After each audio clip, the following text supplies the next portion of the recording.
मुझे नहीं मालूम कि यह सिद्धांत मुझे बताना चाहिए या नहीं, मुझे यह भी नहीं मालूम कि यह सही है या नहीं, लेकिन क्योंकि मैं इसको मानता हूं और मुझे मालूम है कि इसके बारे में कई लोग जिनके हायर मॉरल वैल्यूज हैं शायद न भी समझते हो या न भी वो रखते हो, लेकिन एक मेरा विचार है, चाहे तो इस पर विचार करें। सब नहीं तो कुछ न कुछ लोगों को शायद इस विचार से कुछ सोचने की और कुछ करने की प्रेरणा मिलेगी। इतिहास दुनिया की सबसे बड़ी अदालत है, इससे बड़ी अदालत कोई नहीं है। सुप्रीम कोर्ट में क्या हुआ, हाई कोर्ट में क्या हुआ, लड़ाई के मैदान में क्या हुआ, इलेक्शंस में क्या हुआ, ये सब बातें आती हैं चली जाती हैं, बाद में रह जाता है केवल इतिहास। और इतिहास का निर्णय हमेशा उसके पक्ष में गया है जो शक्तिशाली था। इसने कभी उसका साथ नहीं दिया जो न्याय के साथ था, जो सही था। अगर ऐसा होता तो दिल्ली में बाबर रोड होती है, बाबर रोड है लेकिन राणा सांगा रोड नहीं है, क्योंकि बाबर आया, विजयी हुआ, राणा सांगा हार गया। भारत की हिंदूशाही किंगडम अफगानिस्तान से होती सिकुड़ती सिकुड़ती सिकुड़ती यहां तक नहीं आ जाती। हमने किसी पर आक्रमण नहीं किया, हमने किसी के जीवन मूल्यों को नष्ट नहीं किया, हमने किसी के धर्म ग्रंथों को और धर्म स्थानों को नष्ट नहीं किया। शायद हम न्याय संगत थे, शायद सत्य भी हमारे पक्ष में था, लेकिन शक्ति हमारे साथ नहीं थी। इसलिए इतिहास ने हमें उसकी सजा दी। इतिहास ने हमेशा उनको सजा दी जिन्होंने विचारों को कर्म से और न्याय को शक्ति से अधिक महत्व दिया। अब मैं ये नहीं कह रहा हूं कि उसकी तिलांजलि कर देनी चाहिए, यह नहीं है कि न्याय का अपना महत्व नहीं है, लेकिन यदि कॉन्फ्लिक्ट ऑफ इंटरेस्ट हो तो शक्तिशाली बनना ज्यादा आवश्यक है। भारत धर्मगुरु भी तभी बनेगा जब एक शक्तिशाली भारत का निर्माण होगा। जिन लोगों ने भारत के ऊपर आक्रमण किया, भारत के ऊपर राज किया, इस प्रकार से राज किया कि राज करते वक्त, जाते वक्त अपने गुलामों से कह दिया कि तुम राज कर लो, हम तो जा रहे हैं, तो यहां पर गुलाम वंश भी बन गया। अगर हम लड़ाई के वॉरफेयर के उसूलों से देखें कि किसी भी राष्ट्र की जो कॉम्प्रिहेंसिव स्टेट पावर होती है, किन चीजों से वो लड़ाई लड़ता है, जिसको हम कहते हैं कि ये शक्तिशाली है, दूसरा शक्तिशाली नहीं है, क्या वो अवयव होते हैं उसके, क्या घटक होते हैं उसके।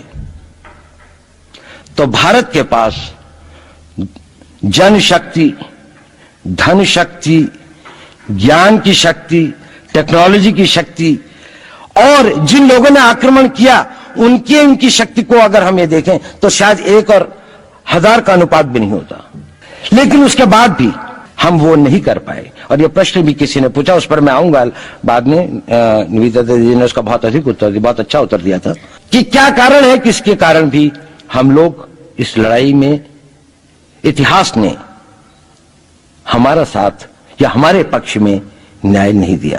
क्या कारण है कि कश्मीर में हम लड़ रहे हैं, जिन्होंने हमारे ऊपर आक्रमण हो रहा है, हमारे ऊपर बाहर से लोग आकर वायलेशन हमारे बॉर्डर का करते हैं, इन्फिल्ट्रेटर्स हमारे यहां आते हैं, जबकि पूरा का पूरा कश्मीर भारत का भाग है, अभिन्न भाग है। कानून के अनुसार वहां के राजा ने यह हस्ताक्षर किए, हमें दिया। क्या कारण है कि करोड़ों की संख्या में बांग्लादेश से लोग भारत में आते हैं, हम बाड़ लगाते हैं, वो लोग वहां से मना करते हैं कि आप हमारे आदमियों को आने दीजिए, और हम कुछ नहीं कर पाते। और भारत में 2 करोड़ नागरिक रहते हैं, हम हर एयरपोर्ट के ऊपर में इमिग्रेशन की चेक पोस्ट लगाते हैं कि कहीं पर कोई एक आदमी बिना पासपोर्ट के या बिना वीजा के भारत में प्रवेश न कर जाए। यहां पर लाखों की संख्या में, करोड़ों की संख्या में लोग आते हैं। सुप्रीम कोर्ट भी ये वो करता है कि जिन लोगों ने जो इसके लिए जिम्मेदार हैं, उन्होंने जो काम किया है वो भारत के ऊपर आक्रमण के बराबर काम किया है।